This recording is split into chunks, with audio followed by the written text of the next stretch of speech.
What's up, guys? This is Zach here, bringing you a first impressions video for the mighty quest for epic loot, a brand new free-to-play dungeon crawler currently in closed beta testing developed by Ubisoft. And right off the bat, this game is going to draw quite a bit of comparison to the Diablo series, and while a lot of that comparison is warranted because it's essentially the same style of game, and I mean, just look at the hotbar here. Looks straight out of Diablo. I mean, but there's a lot of things going for this game that really separates it from games like Diablo 2, Diablo 3, and Torchlight and other popular dungeon crawlers. Right off the bat, I mean, you can see here, this is kind of like your home screen, so to speak. There's not a lot you can do from this particular screen. On your interface here, you've got you can attack, defend, and I'll explain what those mean later. And right here, you can choose between one of three characters. We've already leveled up the knight to level 4, but I mean, there's the knight, there's the archer, and then there's the mage. There's not really a lot in the way of character customization other than you just pick a class, you name your character, and you're good to go. Although there's quite a huge number of different items in the game. There's somewhere upwards of 500. Alright, now here's what I want to talk about attack and defend. Essentially, there are two modes of play for the Mighty Quest for Epic Loot. First of all, there's no real cohesive game world within this game. Everything is sort of segregated into all these different castles. The castles are actually player created. You have your own castle, and that's what this defend button means, and I'll get to that in just a second. The game itself is divided up into all of these different regions, as you can see here. We've already got the first couple unlocked. Within each region are a number of player created castles. Now, the object of the game is to conquer these castles, conquer enough of them to where then they can fight the boss at the very end of the castle. At the very end of the series of castles, I mean, like this one right here, Mr. Firesley. Also, you can click on Defend, and Defend is where you can sort of play a game of like miniature dungeon master or something like that, where you can kind of create your own dungeon. And the inside of your dungeon also sort of serves as like a home base for your character where you can go in and you can craft weapons, you can level up your character, you can add new skills and all sorts of cool stuff of that nature. You can also add on to your dungeon. You can make it quite complex, but you start off with a fairly simplistic design and then you can add more and more rooms as you go along, as well as enemies. You can click the summoning portal here and click summon, and you can summon these three enemies here, and you can summon even more of those, like some of these down here, if you upgrade your summoning portal, and the upgrade button is just of course right next to the summon button. We can click the blacksmith to upgrade some of our equipment, to craft new equipment. We can click the architect's office to construct new parts of our castle if we wanted to. But the idea here is to create a castle that is difficult for people to get through and to conquer other castles. For example, actual gameplay footage is as follows. We'll click on a castle and we can see some information about it, such as average duration, number of traps, the defense rating, and the number of people that have actually died when facing this castle. And we can click attack, and it says you have not leveled up your hero. No, let's go ahead and level up our hero first. So when you level up, you can click that button there, and it takes you back to your castle, and you can click upgrade and you'll want to level up. You have to spend real money, I mean not real money, but you have to spend some in-game money to level up. It's not that big of a deal because it doesn't cost that much, but it's kind of curious in and of itself. Looks like we got a new skill. Smite, weapon strike that deals 84 magical damage to each creature in a narrow line. All right, we'll put that in our skill slot, and then we'll go attack. So let's see. Let's click this one here. Level 5. You know what? I want to click. I don't know which one I want. Okay, no, I'm just kidding. I'll select this one and go ahead and attack. And this is what the game essentially looks like when you're playing it. This is some in-game footage here, and right off the bat, take a look at the graphics. The graphics are incredibly colorful. It's sort of cartoonish. Kind of reminds me of World of Warcraft in a sense. The animation is absolutely exquisite, especially for a free-to-play game. Well, let's watch out for that trap there. But I mean, just look at that animation. This game is absolutely it's beautiful to play. Graphics are incredibly nice, and especially for a free-to-play game. The only problem that I do have with the graphics themselves, and I'm probably gonna die because there's way too much crap here, and I don't have any health potions. But the only thing I don't like about the graphics themselves is the fact that the actual nature of them is very repetitive. Now this is a free-to-play game, so you know what to expect. But I mean, there's not a lot of difference in locale. It's just a castle.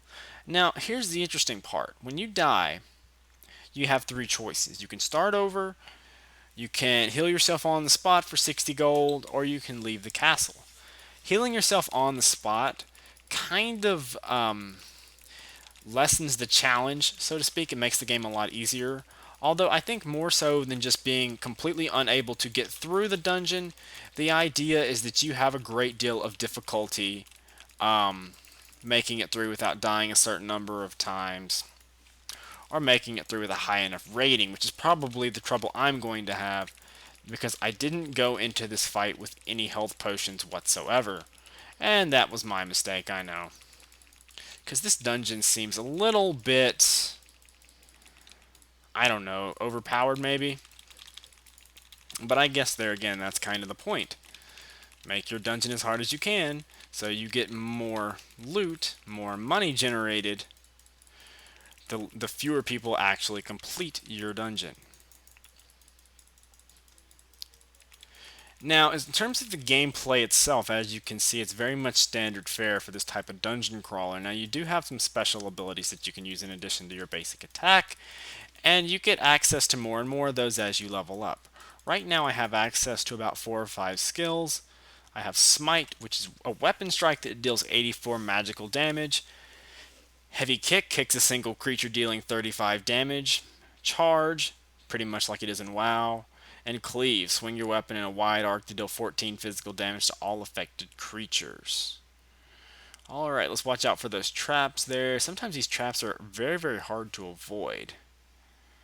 Alright, let's see. Let's go up here. Oh my gosh, there's a giant. Yeah, he's gonna... A Cyclops.